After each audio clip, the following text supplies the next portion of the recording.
Vamos lá, minha gente. Na aula de hoje, a gente retoma um pouco da aula anterior, que foi referente ao governo de Jânio Quadros, e vimos no final que o Jânio Quadros, devido a algumas pressões externas, terríveis pressões, como ele bem cita, e ele deixa uma carta-testamento frisando que ele tentou fazer o que pôde e que existia uma pressão enorme, terríveis pressões que ocorriam, mas ele não deixa claro exatamente o que era, muito provavelmente pressões dos Estados Unidos, devido à política independente que o Jânio Quadros estava implementando, visto que era Guerra Fria, e na Guerra Fria, ou você ficava aliado dos Estados Unidos ou da União Soviética para agravar, além da crise que o governo Jânio Quadros, um governo pequeno de 6 meses, além da crise do governo, além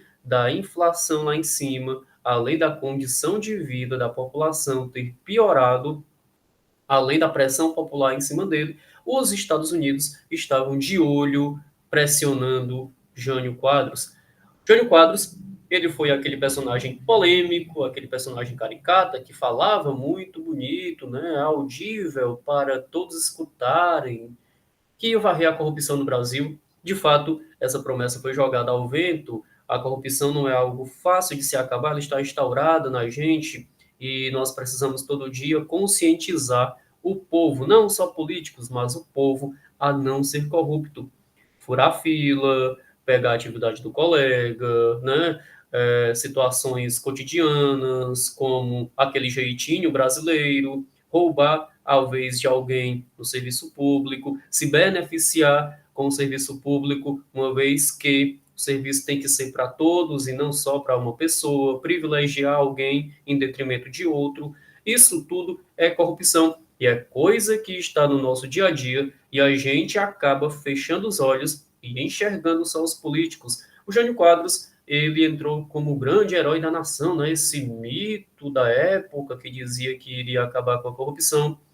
Em 6 meses, ele viu a corrupção piorada em seu governo e participando dela, mas ele faz coisas contraditórias. Ele condecora, por exemplo, o Che Guevara.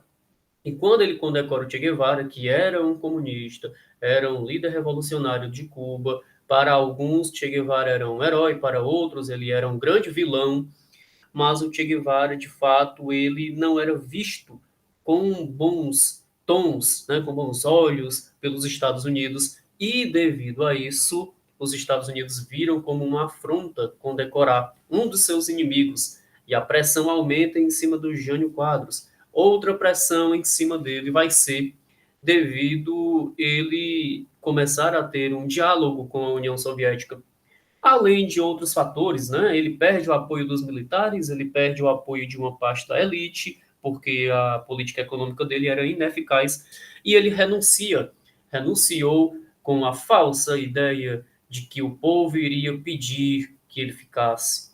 Ora, por que que ele achava isso? Porque ele dizia assim, ó, eu sou de uma política conservadora, independente, eu defendo a família, eu defendo os direitos tradicionais, e eu não sou comunista, e o vice dele era o Jango, né, o João Goulart, que estava em uma viagem diplomática para a China, para a Ásia. Então acreditava ele que o povo, o Congresso, não iria permitir a sua renúncia, uma vez que existia o pavor instaurado, né, do comunismo e tal, mas de fato o comunismo não era o principal inimigo, mas sim a sua política desastrosa, mentirosa, em muitos pontos, populista, demagoga, e a pressão dos Estados Unidos. Ele renuncia, né? Quando ele renuncia, a gente vai aqui para o governo João Goulart. O que que a gente precisa entender desse governo de João Goulart e quem foi ele?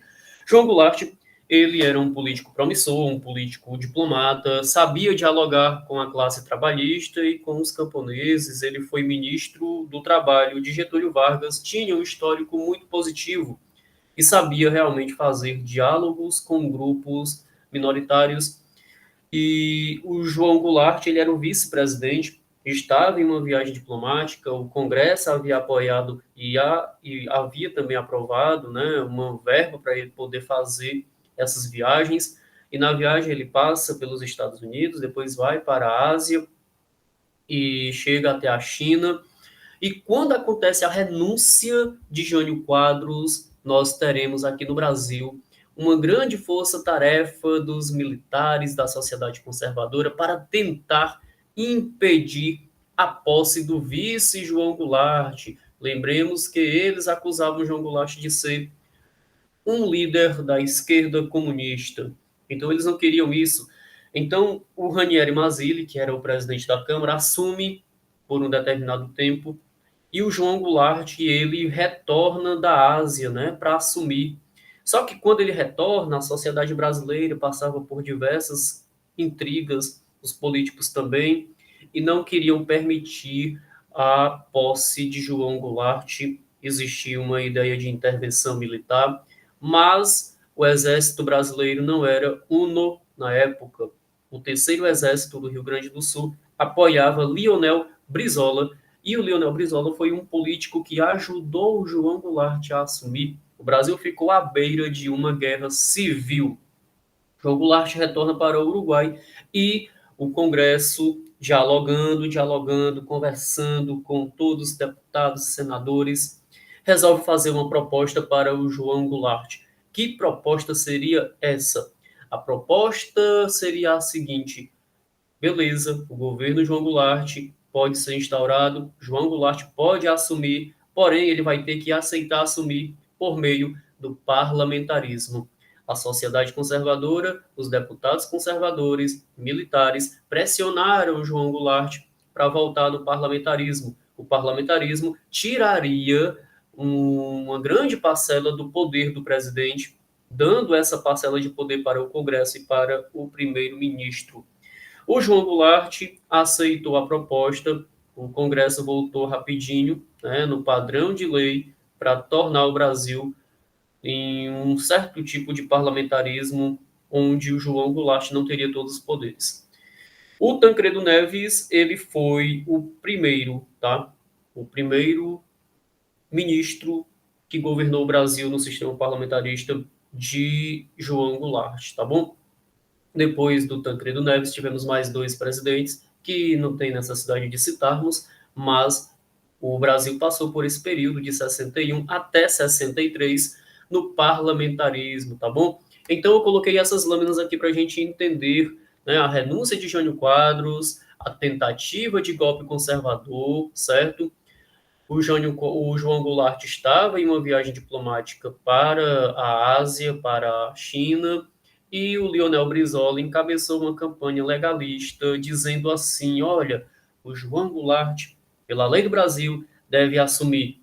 Mas, como já foi explicado, os militares e conservadores organizaram para que ele voltasse no parlamentarismo. Então, é um resumo do que foi explicado, tá? Passando no seguinte, nós temos que o João Goulart ele ficou de 61 a 63 no regime parlamentarista sem grandes poderes, tá? E aí, veja bem, está frisando aqui, ó, o regime que ele retorna é o parlamentarista e não o presidencialista. O presidente do Brasil passou a não ter tantos poderes na República. Minha gente, é bom lembrar o seguinte: o governo parlamentarista ele não agradou muito o povo, sabe? Muita gente se reclamava da falta de eficiência do governo. O Tancredo Neves ele assumiu por uma parte do tempo, mas depois não dá certo. Outro entra, outro ministro. Foram três ao todo e as reformas não estavam sendo implementadas. Mas o João Goulart ele previa propostas, né? Propostas que agradavam muito ao povo mais pobre, ao povo trabalhador. Ele defendia a reforma agrária, né, a divisão de terras vazias, sem ocupação, para o pessoal que não tinha terra nem casa.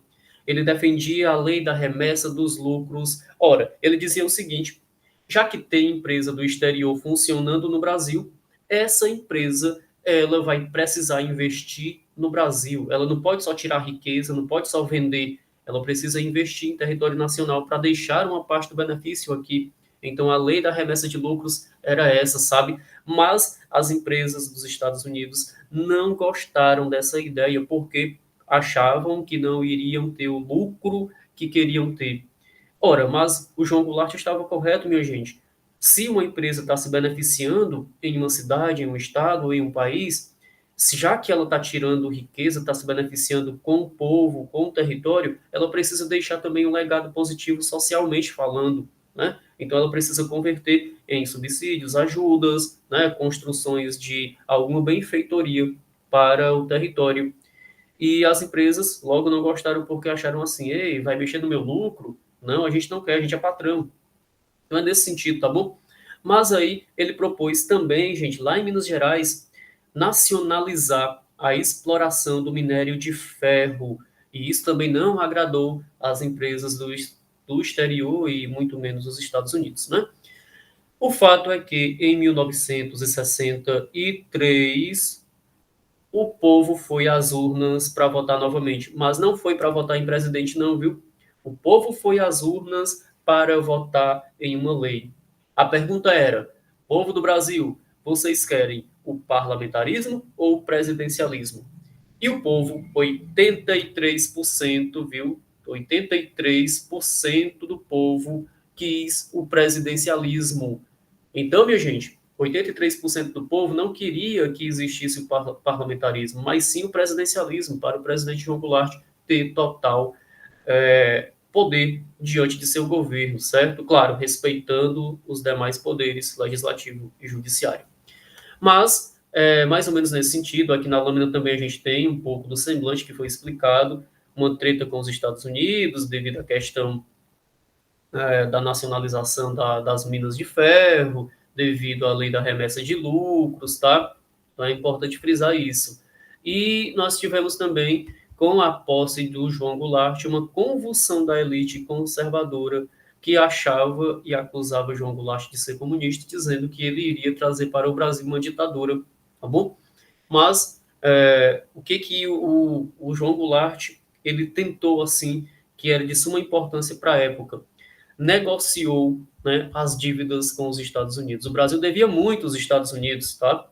E ele queria que essas dívidas fossem perdoadas, já que os Estados Unidos tinham capital investido no Brasil e tiravam riquezas daqui. Mas os Estados Unidos não aceitam a proposta, tá bom?